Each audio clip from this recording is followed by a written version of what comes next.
كان نفسي اقدم لكم الفيديو ده صامت لانه بيتكلم عن نفسه، بس ما اقدرش يا جماعه، اللي حصل معايا لازم احكي لكم عليه. بناتي كل يوم راجعين من الحضانه اللانش بوكس زي ما هو، مش راضيين ياكلوا السندوتشات. قلت لازم اطلع الكنز اللي عندي واعمل لهم 3 وصفات في واحد. زي ما انتم شايفين كده باظظ خالص وطعمه في منتهى الجمال. كله بقى يصلي على النبي في الكومنتات وحطوا لايك للفيديو. تعالوا بينا نشوف المقادير وطريقه التحضير. هنحتاج لكوبايه ونص من الحليب الدافي كامل الدسم، 5 اكواب من الدقيق متعدد الاستخدامات، وطبعا الكوبايه اللي هنعاير بيها الدقيق نعاير بيها كل المواد السائله. هنحتاج كمان نص كوبايه من الميه الدافيه، نص كوبايه من السكر، معلقه كبيره من الخميره الفوريه، باكو من البيكنج باودر، معلقه صغيره من الفانيليا السائله، بيضه واحده بدرجه حراره المطبخ وذره ملح، نص كوبايه من الزيت، معلقه صغيره مليانه من الخل. هناخد معلقه كبيره من السكر نضيفها للخميره الفوريه وعليها معلقتين كبار من الميه الدافيه. هنقلب كويس ونغطي بستريتش راب او بطبق ونسيبها في مكان على جنب تتفاعل. بعد كده هننزل على الدقيق بتاعنا بمعلقه كبيره من البيكنج باودر او باكو من البيكنج باودر، ذره الملح وشويه السكر او بقيه نص كوبايه السكر. هنقلب كويس بالشكل ده.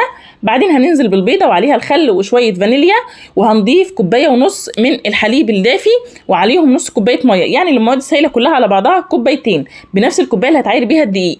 ممكن تحتاج معاكي معلقتين ميه كمان، معلقتين حليب كمان، حسب المواد السائله اللي هتعجني بيها.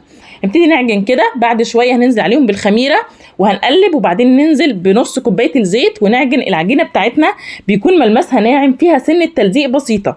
بعد ما عجناها كويس جدا جدا هننزل بنقطه زيت في البوله بتاعتنا ونقلب العجينه فيه كده ونغطيها ونسيبها حوالي ساعه لحد لما تخمر وحجمها يتضاعف بالشكل اللي شايفينه ده. هنرش رشه دقيق على الرخامه وهنبتدي نفضي العجينه بتاعتنا ونقسمها ل3 اجزاء متساويه.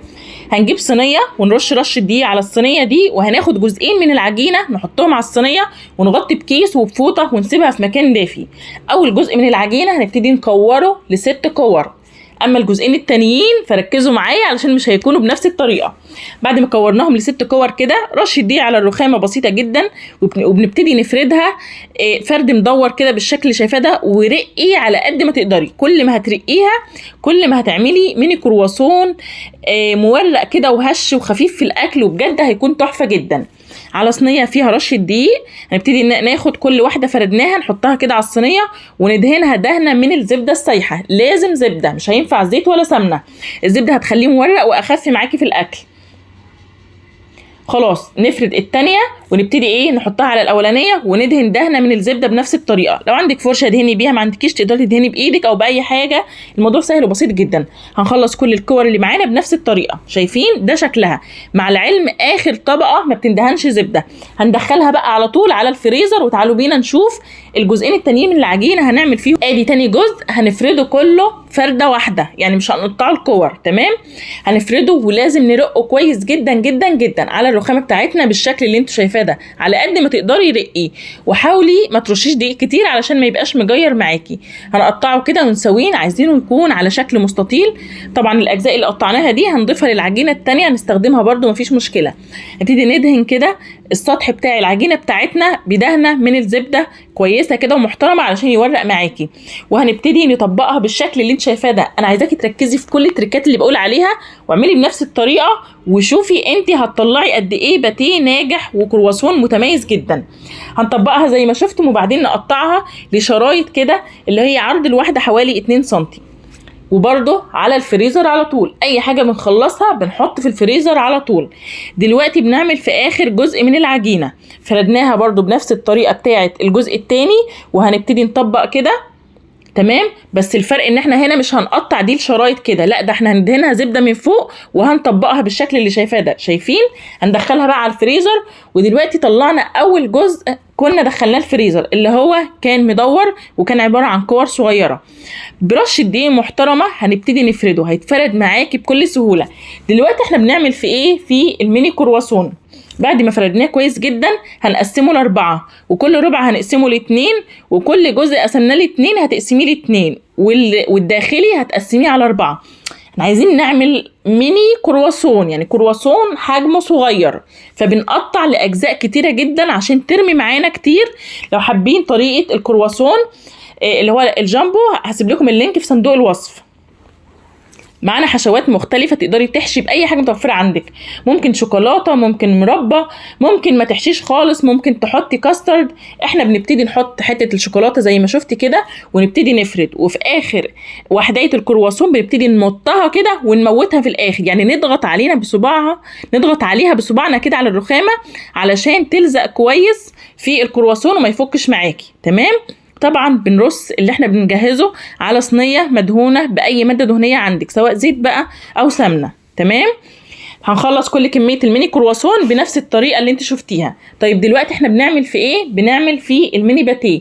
كل شريط قطعناه اللي احنا كنا متفقين عليه ان هو هيكون عرضه 2 سم بناخده بالشكل اللي انتوا شايفينه ده، وبنفرده بيتفرد معاكي كويس جدا، وبنقطعه على 4، وبتبداي تحشيه بشوكولاته او تحشيه بمربى او اي حاجه. ركزي في التريكه اللي هقولك عليها دي، خطيره جدا. تقدري طبعا ما تحطيش اي حشوه، بيبقى جميل جدا جدا، لان بنضيف له مكون في اخر الفيديو هتشوفوه بيخلي الطعم مسكر وفي حته تانية خالص من غير اي حشو لو انت حابه. بنخلص كل الكميه برضو بنفس طريقه الميني كرواسون، وبنرص في صينيه مدهونه ماده دهنيه وبنركن على جنب. تعالوا بقى نعمل في الدنش. العجينه بتاعتنا هنبتدي نفردها زي ما شفتم كده، يعني بنفردها بالطول كده، وبعدين بنقسمها لجزئين. هنخلي جزء على جنب، والجزء التاني اللي احنا شغالين فيه ده بعد ما فردناه كويس جدا هنديله دهنه من الزبده كله.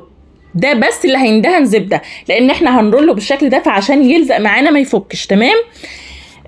هنجيب بقى الجزء التاني اللي احنا هنعمله على شكل مروحه، ده مش هيندهن زبده، كفايه الزبده اللي جواه بس. بنفرده كويس جدا وبنرقه، وبعد كده بنقطعه لمربعات وبنبتدي نعمله مروحه بالشكل اللي انت شايفاه ده. الموضوع سهل وبسيط جدا جدا. بعد ما بنخلص الكميه كلها هنجيب شويه من الحليب عليهم صفار بيضتين وهنربهم كويس جدا، وعليهم شويه فانيليا سايله.